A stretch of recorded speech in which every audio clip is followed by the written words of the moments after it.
Par exemple, on découvre dans un vieux Paris Match des années 70 un tableau qui est conservé au musée de Glasgow et qui montre à la au début du 19e siècle, Charlie Chaplin, le personnage de Charlie Chaplin, 100 ans avant Charlot. Autre anomalie rigolote, on va trouver dans une lettre papale de la fin du XIVe siècle le personnage de Yoda. On va également avoir les photos de Nicolas Cage dans des personnages du 19e siècle. Idem avec John Travolta. Bref, une cascade comme ça de stars d'Hollywood que l'on voit en photographie un siècle auparavant et qui sont vraiment des sosies. Et là même, on peut se demander s'il ne s'agit pas de clones. Autre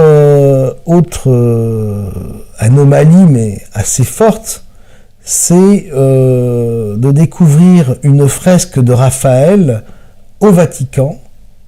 Il s'agit d'une audience du pape qui est représentée sur un mur, sur une façade. Et sur cette façade, parmi les ambassadeurs qui viennent consulter le pape, on voit un personnage qui ressemble, mais alors trait pour trait, à Sylvester Stallone. Alors ce sont autant de bizarreries qui se succèdent comme ça dans un temps donné et qui nous troublent. Un buste égyptien de la 18e dynastie qui représentait, mais alors trait pour trait, Michael Jackson. Ce qui était curieux, c'est que ce buste, qui était exposé dans un musée, était totalement inconnu des fans de Michael Jackson et puis du monde entier. Et tous les médias, tout d'un coup, ont repris et ont parlé de l'existence de ce buste, qui est vraiment trait pour trait, qui est très troublant et qui ressemble énormément à Michael Jackson. Également, à la même période, découvrir un buste romain du 1er ou 3e siècle après Jésus-Christ et qui est à l'effigie, mais qui ressemble trait pour trait à Elvis Presley. Alors vous avez d'un côté Michael Jackson en buste de la 18e dynastie, buste égyptien, et vous avez tout à coup le buste d'Elvis Presley à l'époque romaine. Et tout ce que je vous raconte, tout ce que je vous dis là, se trouve dans des musées, dans les musées les plus connus du monde, et circulent, vont de salle d'exposition en salle d'exposition. Il y a également un énième tableau de la Joconde qui apparaît de nulle part au musée du Prado, avec pour signature le fameux nombre 666.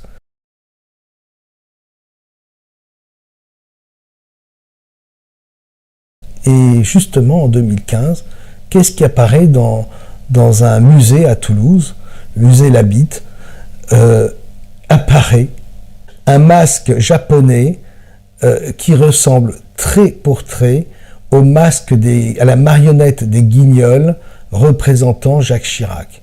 Comment, là la question est de savoir, mais comment ce masque a-t-il pu passer inaperçu pendant toutes ces années? Alors, c'est d'autant plus amusant qu'on connaît les liens de Chirac avec le Japon et également sa passion pour les arts premiers. Bref, ce masque, alors qu'il a été président pendant pas mal d'années, apparaît seulement maintenant, début de l'année 2015. Il y a eu une avalanche de phénomènes, d'anomalies qui sont apparus sur le web.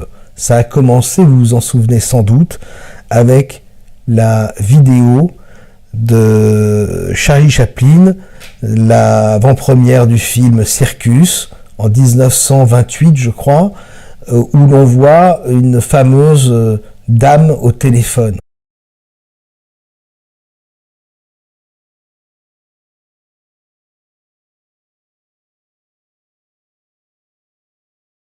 2, 3, 4, une dizaine de vidéos sont apparues sur la toile montrant des femmes ou des hommes dans des vidéos du début du XXe siècle et en pleine conversation avec des téléphones portables.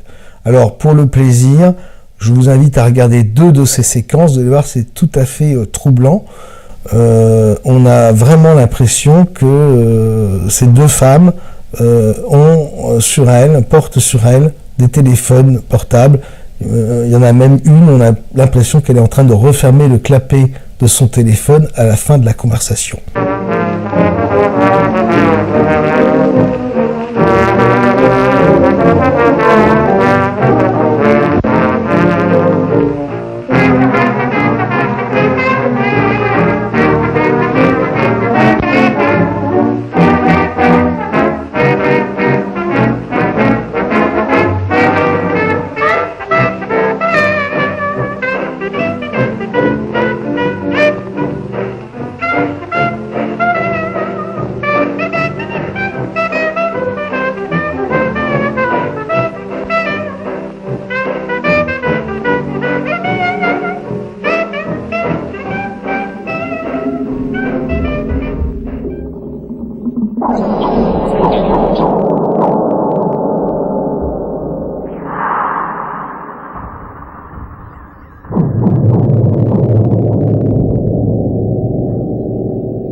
C'est le téléphone portable.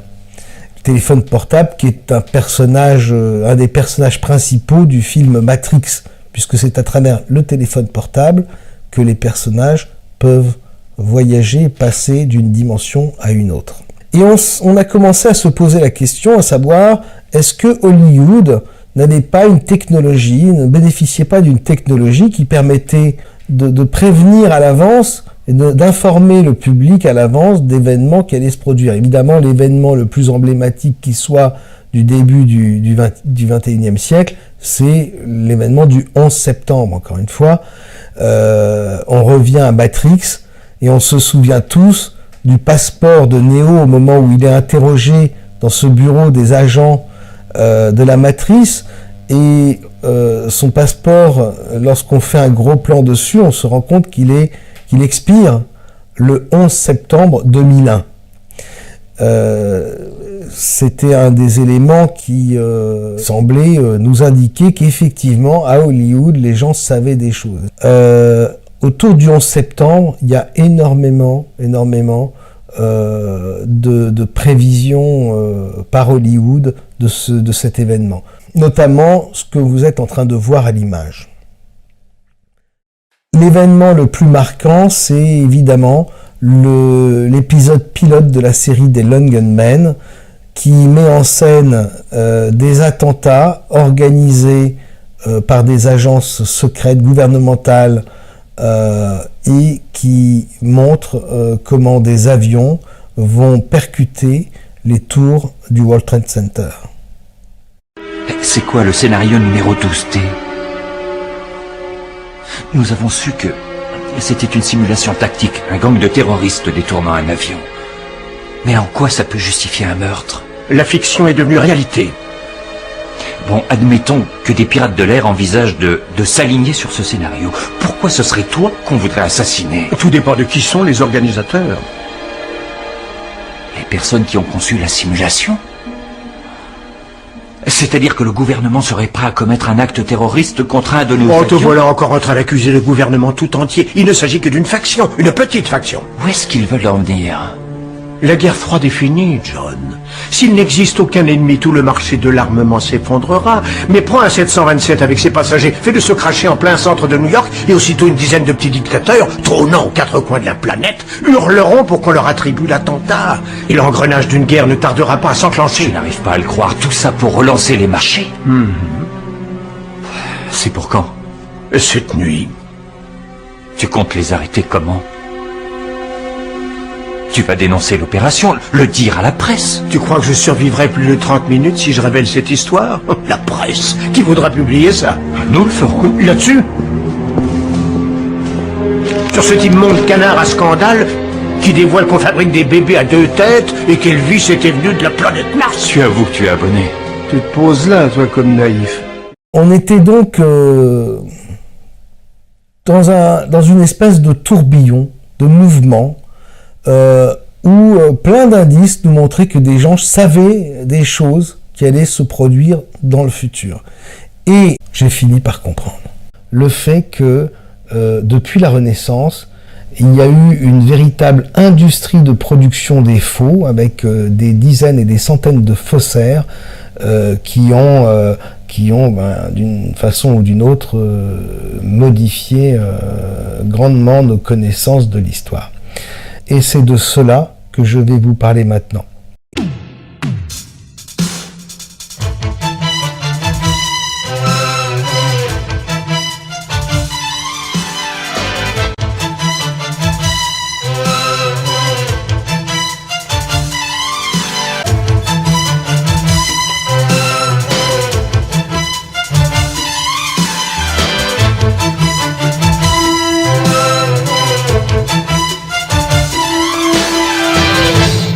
Merci de votre attention.